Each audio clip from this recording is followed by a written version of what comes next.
Slimane, Bonsoir. pourquoi cette offensive diplomatique de Mahmoud Abbas? On a le sentiment que tout est perdu. Pourtant, il vient à la tribune du Conseil de sécurité. Pourquoi?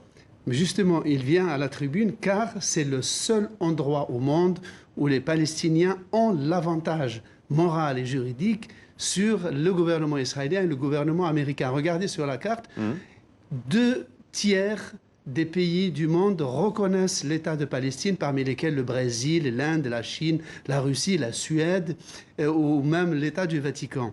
Ce qui veut dire qu'en allant là, et Mahmoud Abbas l'a répété et son entourage l'a dit, les Palestiniens n'ont plus que 2 choses.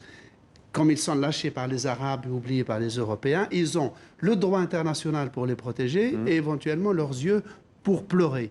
Donc en allant à l'ONU, en prenant à témoin la communauté internationale, Mahmoud Abbas l'appelle à prendre ses responsabilités. Est-ce qu'il faut résoudre le problème israélo-palestinien par et pour le droit international, ou est-ce qu'on laisse des présidents comme Donald Trump ou des premiers ministres comme Benjamin Netanyahou le trancher à leur place? Et sur le plan intérieur, on a le sentiment, Slimane, que Mahmoud Abbas, ancien compagnon de route de Yasser Arafat, joue son baroud d'honneur.